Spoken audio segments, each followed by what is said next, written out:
Hoy tenía pensado grabar mis predicciones de lo que son los premios de la temporada, el MVP, jugador defensivo del año, novato del año y todos estos premios, pero no me di cuenta de que ayer se finalizaban el periodo de negociación de extensiones de contratos y de hecho es algo de lo que hablé hace unos días, pero claro, hoy creo que toca hablar de esto porque además hemos tenido unas cuantas extensiones de última hora, varias que me han sorprendido y varios jugadores que no han llegado a un acuerdo con sus equipos y serán agentes libres restringidos el año que viene, y habrá que ver cómo funciona la tónica en el equipo durante todo este año con esos jugadores, en muchos casos probablemente descontentos con su situación en el equipo, especialmente el caso de DeAndre Ayton, ¿no? Así que bienvenidos una vez más a Basket 365, soy Denis y en este vídeo vamos a hablar de todas las extensiones que hemos conocido en las últimas 24 o 48 horas, y lo extendemos también a la de Mikal Bridges, para valorar un poco cómo de grandes han sido, si me gustan o no, si me gusta más para el equipo, para el jugador, o si creo que son extensiones justas. Y bueno, antes de nada, si estáis aquí me imagino que es porque os interesa la NBA, así que os animo a que suscribáis. Además, esta noche empieza la NBA, o sea que por fin vamos a tener baloncesto competitivo y serio. Dadle a like a este vídeo en particular si os ha gustado y comentadme abajo lo que opináis, y así voy a empezar.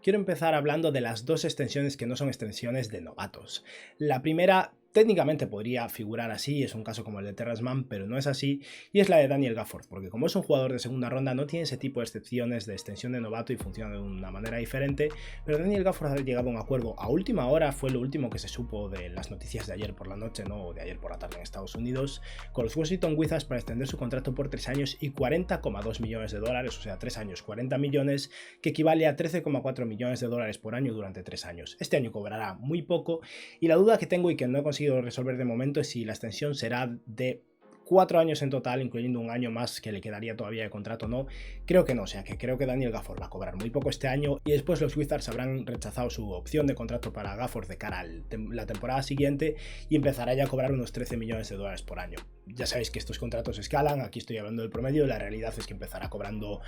12 y algo y acabará cobrando 13 largos, 14, algo así. Es un contrato justo tirando a la alza, sinceramente. La realidad es que Daniel Gafford ha puesto números muy buenos desde que llegó a Washington, pero en momentos muy limitados, con problemas de faltas, y siendo un jugador que, ya sea porque no le da la energía o por otro motivo, no tiene demasiados minutos de juego. El Gafford que vemos en 20 minutos, si pudiera mantener ese nivel durante 30 minutos, se merece esos 13 millones perfectamente. Pero es un contrato de la línea, el de Wendell Carter Jr. o el de Robert Williams, incluso cobrando un poco más que Wendell Carter como mínimo, y no estoy seguro de que sea un chollo tampoco, porque al final los picks no suelen tener tanto mercado y en la próxima agencia libre no va a haber tanto dinero disponible. Puede que Washington pudiera mantener a Daniel Gafford por más tiempo el año que viene, o sea que está bien, es un contrato que me parece justo, intercambiable, no es una locura, pero tampoco es que hayan conseguido una ganga aquí. Pero es verdad que como mínimo se aseguran ya 4 años de duración de contrato con Daniel Gafford, y es un jugador bueno, un jugador interesante, prometedor, y que está bien que se aseguren a largo plazo. O sea que me gusta el contrato, pero tampoco me apasiona la cifra. Y luego hemos tenido otra extensión, una extensión de un veterano en este caso, que realmente me ha gustado, que es la de Malcolm Brogdon. No me la esperaba porque Brogdon lleva bastante tiempo metido en rumores de posibles intercambios de los Indiana Pacers. Ya en el trade deadline se habló algo de que los Pacers estaban vendiendo a Brogdon, también lo ofrecieron por Ben Simmons, ha habido varias cosas, entonces no estaba seguro de que fueran a llegar a un acuerdo, y llegaron a un acuerdo de una extensión de contrato de 2 años y $45 millones, que me gusta mucho. Es un contrato plano básicamente en relación a lo que cobra ahora mismo. Este año Brogdon va a cobrar 21 millones y algo, le quedaba todavía un año más de contrato después de este, o sea que ahora mismo los Pacers tienen a Brogdon atado por 4 años, cobrando una media de 22 millones y medio por año durante los 4 años. Dentro de 4 años ese contrato no va a ser nada alto con la subida del margen salarial, y Brogdon no es un jugador increíble, pero es un jugador muy bueno, muy completo, un defensor sólido, un jugador muy eficiente, un buen playmaker, cuya mayor problema es que no es capaz de mantenerse en el campo mucho, pero como jugador Brogdon es muy bueno, y esto hace que este año los Pacers no puedan intercambiarlo porque es una extensión de contrato de un jugador al que le quedan 2 años de contrato, y entonces creo que el periodo para poder intercambiarlo sería de 6 meses, y dado que dentro de menos de 6 meses se cierra el periodo de intercambios de la temporada, no va a haber intercambio de Brogdon, así que eso mata bastante las posibilidades de que los Pacers consigan a Ben Simmons, pero lo que es a nivel individual, a nivel de conseguir un jugador bueno, me ha gustado mucho lo que es la extensión de contrato de los Pacers y Malcolm Brogdon. Pasamos ahora a hablar de lo que se denomina oficialmente como una extensión de contrato de novato, que son esos jugadores que fueron seleccionados en la primera ronda del draft y van a empezar ahora su 4ª temporada. Y la primera de la que quiero hablar es la que conocemos desde hace un par de días y solo he mencionado brevemente en Twitter, pero no hablé de ella en ningún vídeo porque no había grabado nada desde entonces, y es la de Mikal Bridges, que está bien, realmente bien. 4 años de contrato, 90 millones de dólares, o sea, una media de 22,5 millones de dólares de contrato, lo mismo que cobra Malcolm Brogdon básicamente. Mikal Bridges, para empezar, es un hombre de acero, es un jugador que casi no se pierde partidos, que está muy sano, o por lo menos ha estado muy sano hasta ahora, lo cual es muy positivo. Y Bridges es a día de hoy lo que más se parece a un 3&D perfecto en la NBA. No es capaz de hacer mucho más, tiene un poquillo de capacidad de poner algo el balón en el suelo y tirar algo de media distancia, pero es un muy buen defensor de brazos muy largos, muy intercambiable, capaz de jugar 30 algo minutos de muy buen nivel defensivo y capaz de tirar sus triples a muy buen nivel. Y eso vale para cualquier equipo que quiera ganar partidos. Pagarle 22 millones de dólares a Bridges puede parecer mucho, sí.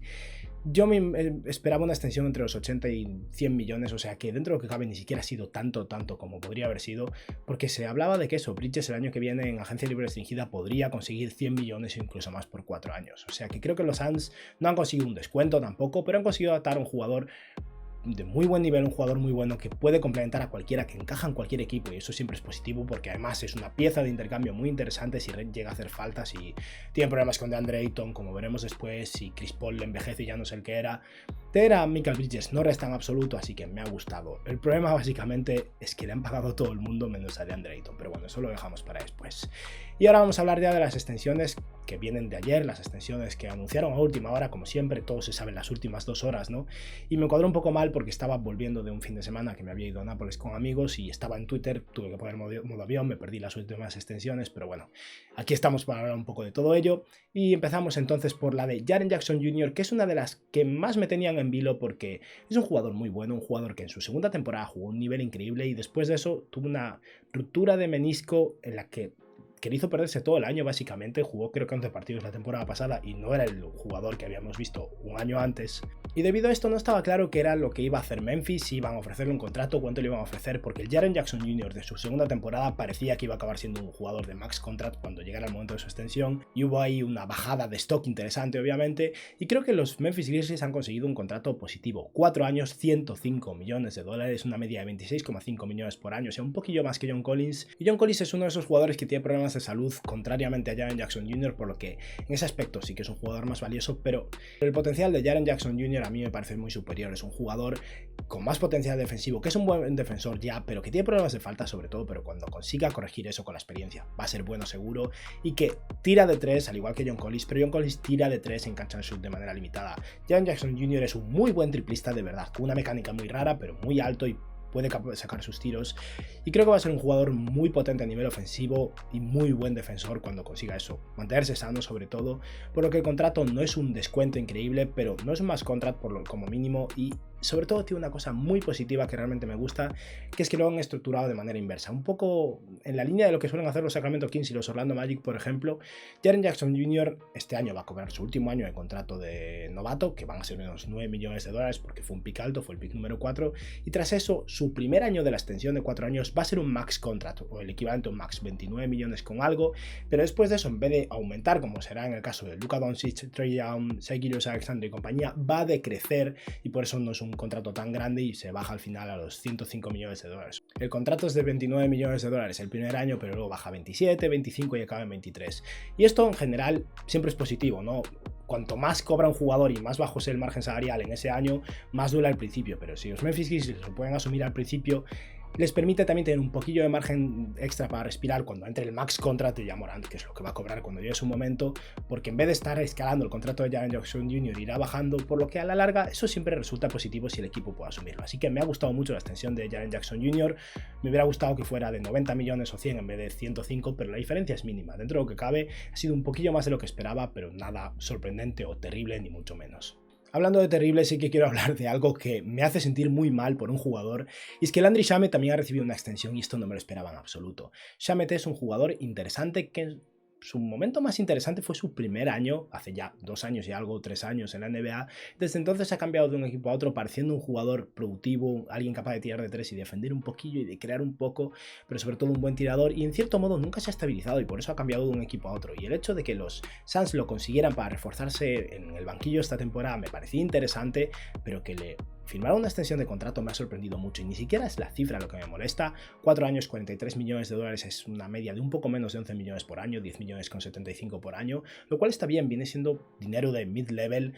y Landry Shamet podría estar a la altura de esto. También podría ser que Landry Shamet resulte ser un desastre dentro de un par de años y sea una carga de 10 millones de dólares durante un par de años, que es asumible pero no positiva. Pero el problema es que están gastando 10 millones más en vez de preocuparse de pagarle a DeAndre Ayton, que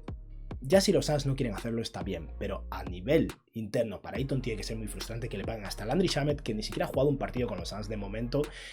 Así que en ese aspecto no me gusta. El contrato en sí no me apasiona. Creo que como agente libre restringido Landry Shamet acabaría cobrando lo mismo, un poco menos, ya sea quedándose los Suns o yéndose a otro lado. O sea que no creo que aquí Phoenix haya conseguido un descuento, tampoco a menos que Shamet tenga una temporada increíble, cosa que no espero. Pero bueno, son una media de 10 millones por año, es asumible desde luego.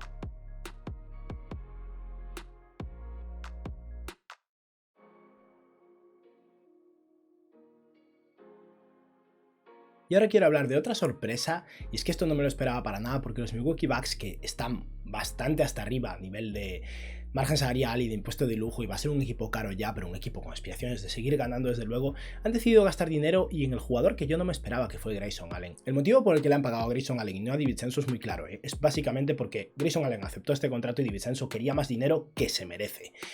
Al final los Bucks supongo que no han decidido o no han querido arriesgarse a pagarle tanto a DiVincenzo, o tal vez simplemente no llegaron a un acuerdo y van a intentar mantenerlo en agencia libre restringida. Posiblemente, dependerá un poco de lo que pase con Grayson Allen, pero Grayson Allen ha llegado a un acuerdo con los Bucks para extender por simplemente 2 años y 20 millones de dólares, o sea 10 millones por año, que creo que es un contrato en la línea del que vale Grayson Allen. A día de hoy, de hecho, yo creo que prefiero a Grayson Allen que a Landry Shamet, o sea que en cierto modo es un contrato muy adecuado para los Bucks y les da un poco de seguridad de tener un escolta de futuro durante 3 años, porque este año iban a tener 2 agentes libres restringidos interesantes en Grayson Allen y Donte DiVincenzo. Como mínimo solo tienen que preocuparse de uno.